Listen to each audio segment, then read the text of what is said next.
Herkese merhabalar, ben Huri. Huri Metek Mutfak'ta kanalıma mutfağıma hoş geldiniz. Patatesli, semizotlu, kabaklı muhteşem bir salata tarifi hazırlıyorum. Yedikçe ferahlatıyor, mutlaka deneyin. Tarifimi hiç bekletmeden hemen başlıyorum. 3 tane küçük soğanım var. Piyazlık olacak şekilde doğruyorum. Şöyle geniş bir tavanın içine alıyorum. Sıvı yağ gezdirerek soğanları sotelemeye bırakıyorum.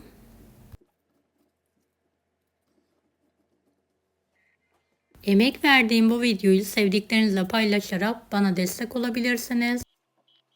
3 tane bebek kabağım var. Yıkadım. Baş taraflarını temizliyorum. Şöyle uzun uzun şeritler halinde kesiyorum.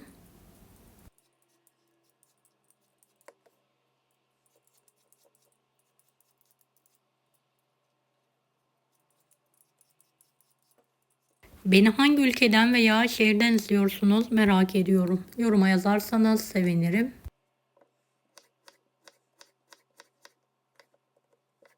Normalde havuç ile yapılıyor. Evde olmadığı için ben kabakla deniyorum.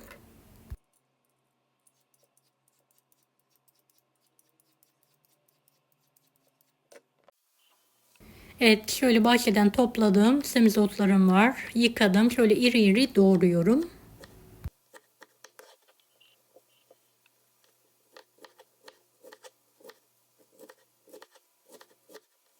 Hepsini doğradıktan sonra süzgeç alıyorum. Fazla suları mutlaka süzülmeli.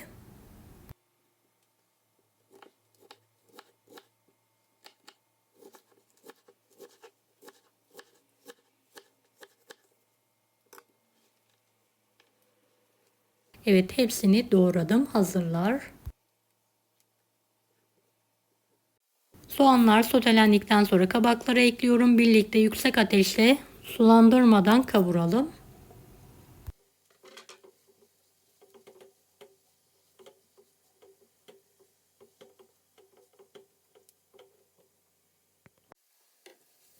Evet, kabaklarım da sotelendi artık. Semizotlarını şöyle 2-3 aşamada ekliyorum. Fazla kavurmayalım. Ben fazla kavurmuşum. O yüzden renginde bir değişiklik oldu.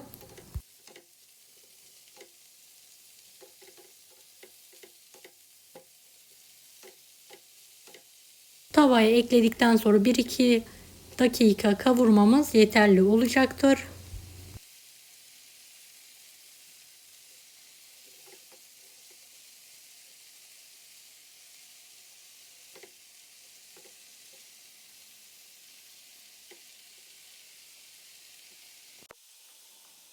Evet, hepsini ekliyorum.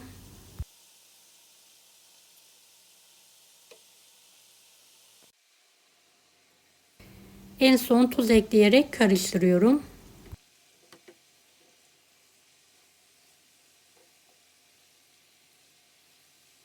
Normalde bu aşamada altını kapatmamız gerekiyor. Ben fazla kavurdum.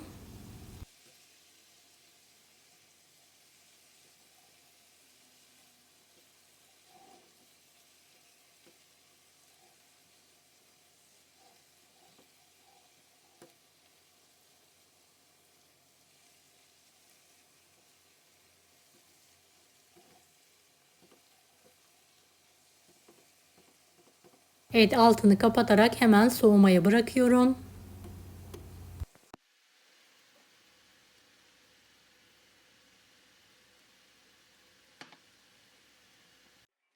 Böyle minik patateslerim vardı. Haşladım, doğradım. Üzerine kavurduğum sebzeleri ekliyorum.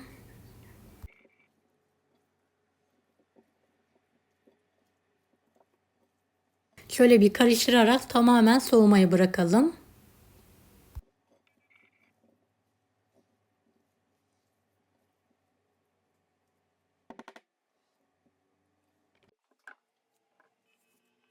Üzerine bir tane salatayı iri iri doğruyorum.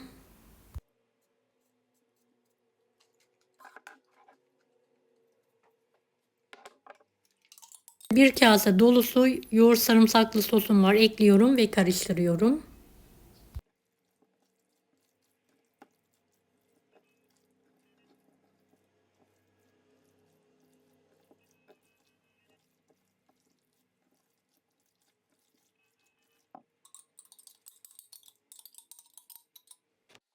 Üzerine kırmızı toz biberli cevizli bir yağ yaktım. Hemen gezdiriyorum.